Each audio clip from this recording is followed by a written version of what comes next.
Bien, chers frères et sœurs dans le Christ, le passage d'évangile de ce jour commence en nous signalant que de grandes foules faisaient route avec Jésus. Mais est-ce que tous savaient ce que signifie suivre Jésus? C'est facile de marcher derrière lui au milieu d'une grande foule qui finalement ne pense pas, ne discerne pas, mais qui suit le mouvement. Alors Jésus s'arrête, se retourne et leur parle. Il veut préciser sa mission et demande à ceux qui veulent marcher à sa suite d'en prendre les moyens en suivant certaines directives. Les disciples ne peuvent pas être livrés à eux-mêmes. Jésus nous donne les moyens de nous mettre à sa suite. Quand nous empruntons un chemin, nous avons toujours besoin d'indications, de guides, d'un GPS. Vous savez ce que signifie GPS? Guidé par le Seigneur. Ah, ça peut être guidé par le Seigneur, je disais guide pour la sainteté. Je suis mauvais en anglais, donc je suis incapable de vous dire ce que ça signifie en anglais, mais en français, on peut le prendre comme ça. Et finalement, c'est ce que fait Jésus. Jésus nous donne les indications pour marcher à sa suite. Et vous avez bien entendu, Jésus n'a pas peur de se mettre des gens à dos. Il n'a pas peur d'être mal compris. Il n'a pas peur de perdre tous ceux qui marchent derrière lui. Et ils sont nombreux. Il demande à ceux qui veulent le suivre de faire des choix courageux en se détachant de tout ce qui peut éloigner le disciple du Maître jusqu'aux liens d'affection familiaux. Voilà pourquoi il nous dit, si quelqu'un vient à moi sans me préférer à son père, sa mère, sa femme, ses enfants, ses frères et sœurs, et même à sa propre vie, il ne peut pas être mon disciple. Jésus demande en quelque sorte un amour exclusif et total. Et il ajoute un appel fort à accepter la condition précaire de toute existence humaine, appel exprimé dans cette formule désormais connue par nous tous. Celui qui ne porte pas sa croix pour marcher à ma suite ne peut pas être mon disciple. On est disciple du Christ dans la mesure où nous arrivons, par sa grâce et avec notre bonne volonté, à faire face à tout ce qui peut être croix, à savoir la souffrance, la maladie, la douleur, la déception, etc. Et aujourd'hui, pour nous aider sur ce chemin, nous avons la grâce d'avoir deux nouveaux saints qui sont donnés à l'Église, Pier Giorgio Frassati et Carlo Acutis. Amour et croix sont finalement les mots qui résument ce passage d'Évangile, expliqué plus en détail par un exemple approprié et pertinent que Jésus apporte pour que sa pensée soit mieux comprise, ainsi que ce que demande réellement le fait de marcher à sa suite, le courage, la fidélité, la persévérance. Il nous donne l'exemple de la tour à bâtir et du roi qui part en guerre.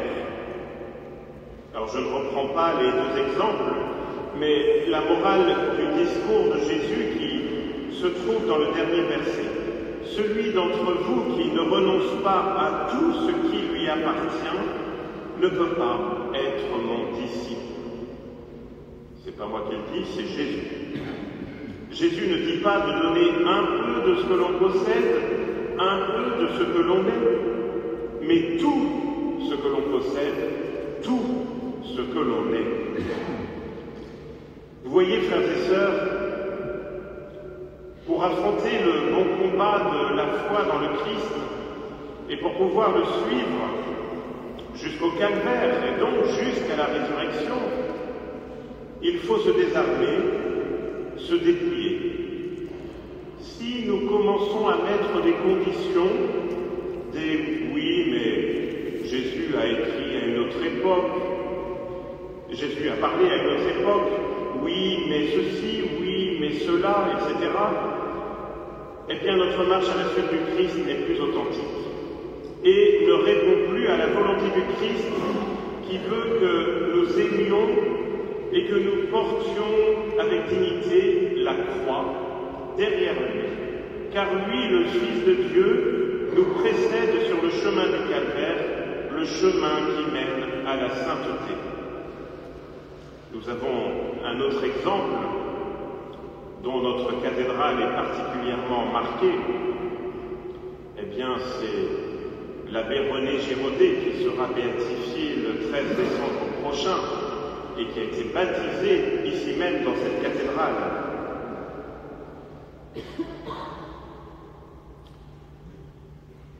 Dans la première lecture, en lien avec l'Évangile, nous avons entendu des paroles significatives du livre de la sagesse qui nous indiquent des directions précises à prendre sur notre chemin de foi et de vie spirituelle.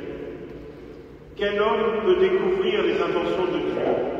Qui peut comprendre les volontés du Seigneur? Nos raisonnements humains sont inconsistants devant l'omniscience et la toute-puissance de Dieu. L'homme porte en lui le désir d'une connaissance absolue et complète. Il aspire au plein bonheur, à la béatitude. Mais il ne peut pas y accéder par les instruments de la science et du raisonnement humain. L'homme a besoin d'une autre aile pour s'élever dans les hauteurs. Et cette aile, c'est la sagesse qui vient du ciel et qui a un seul nom, la foi au Dieu de Jésus-Christ. C'est cette sagesse qui est amour, accueil, qui libère l'homme de tout esclavage de sa propre pensée typiquement humaine, sans la présence du ciel et de l'éternité. Pour cela, l'apôtre Paul, dans le passage de la seconde lecture, écrivant à son ami Philémon alors qu'il est âgé et en prison à cause du Christ, lui recommande son fils spirituel Onésime, avec notamment les derniers mots de ce passage. « Si donc tu estimes que je suis en communion avec toi, accueille-le comme si c'était moi. » Un acte de confiance, d'estime, et surtout un appel clair à considérer l'être humain libre et non plus esclave de quiconque. Dieu, en Jésus-Christ, à travers la croix, nous a rendus libres, afin que nous restions libres non seulement de l'esclavage culturel et social, mais de l'esclavage moral également. Vous voyez, frères et sœurs, ces trois textes que la liturgie de la parole nous donne en ce jour, nous invitent à faire du don de la grâce et de la foi notre trésor pour être libre de toute forme d'esclavage et lever les yeux vers le ciel avec la dignité de personnes humaines, fils et filles de Dieu, tous frères, ayant Dieu comme notre Père et Sauveur.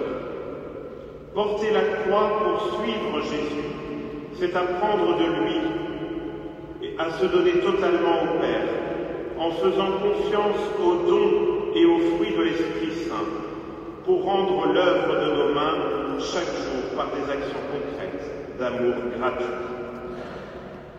Alors, en ce dimanche, demandons au Seigneur, par l'intercession de la bienheureuse Vierge Marie, de Saint Pierre Giorgio Frassati et de Saint Carlo Acutis, la grâce d'être toujours davantage de vrais disciples du Christ.